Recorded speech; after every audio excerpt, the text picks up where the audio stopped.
Είμαι αθλητής, ενεργός αθλητής στην πυγμαχία τα τελευταία 25 χρόνια. Τα χρώματα στα σορτσάκια μου, στις ρόμπες μου κλπ. Είναι τα χρώματα τα ελληνικά της σημαίας μου. Έχω μάθει να γυμνάζομαι και να μπαίνω στο ring, τίποτα άλλο. Το μόνο που υπάρχει είναι να κερδίσεις, να κατέβεις από το ring με τα χέρια ψηλά. Αυτό. NABO Junior Welterweight Champion, Mighty Mike Arnautis.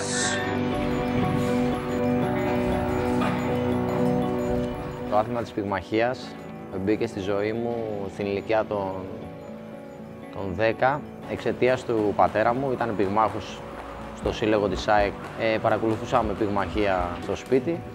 Ξεκίνησα την πυγμαχία με καλή φουρνιά, να πω. Δηλαδή είχα καλά πρότυπα μέσα στα γυμναστήρια.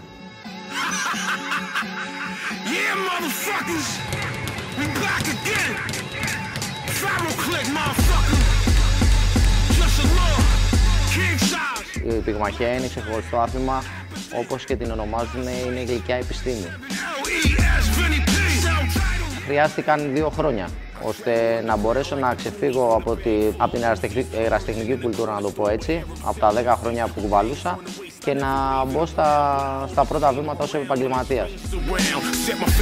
Η μεγαλύτερη δυσκολία για τους αθλητές που φεύγουν από την Ελλάδα για να κάνουν καριέρα στο εξωτερικό, όπως συνέβη και με μένα την περίοδο που πήγα στην Αγγλία και μετά στην Αμερική, είναι ότι βρίσκεσαι μακριά από το σπίτι σου.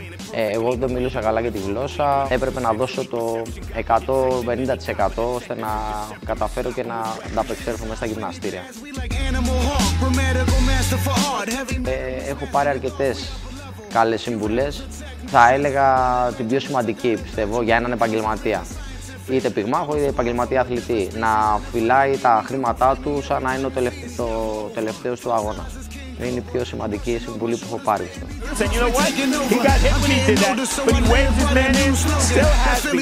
Και για να μπορέσεις να μπεις στα σαλόνια και να πυγμαχίσεις για παγκόσμιους τίτλους, να βγάλεις τις προετοιμασίες και να πυγμαχίσεις 12 γύρους, σίγουρα πρέπει να έχεις κληραγωγή στο χαρακτήρα σου. Αλλιώς δεν μπορείς να ανταπεξέλθεις.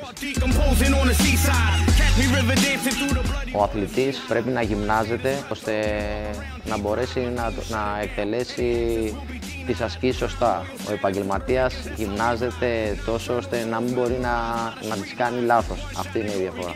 Το μόνο άγχος που μπορεί να έχει ένας αθλητής επίπεδου είναι να μπορέσει να βγάλει τον εαυτό του και να δώσει αυτό που θέλει να δει ο κόσμος.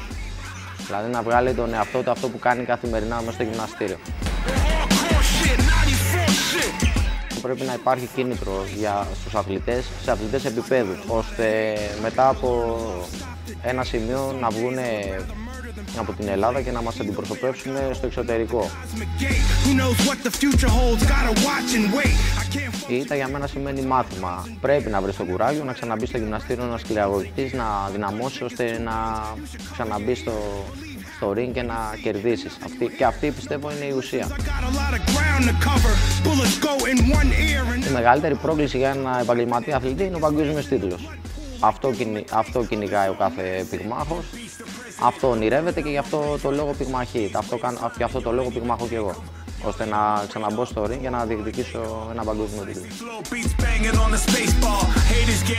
Κάθε φορά που ανεβαίνεις στο ring, ανεβαίνεις για τον ίδιο λόγο, για να μπορέσεις να γίνεις πρωταθλητής, να φορέσεις πάλι τη ζώνη του παγκόσμιου πρωταθλητή στη μέση σου. Ο επόμενος αγώνας θα είναι ο αγώνας κλειδί για μένα, ώστε να μπορέσω να διεκδικήσω πάλι ένα παγκόσμιο τίτλο. Πρέπει να νικήσω και πρέπει να δώσω τον καλύτερο μου εαυτό.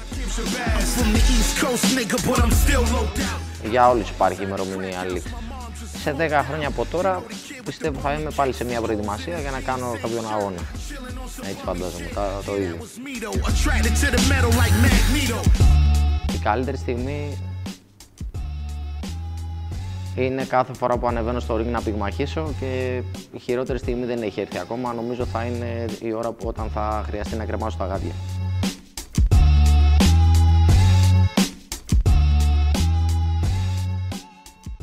Μεγαλύτερος οπαδός μου αυτή τη στιγμή είναι η κόρη μου. Έχω πετύχει μερικά βιντεάκια που είναι και φωνάζει «Α, να, τι θα το δείξω μετά».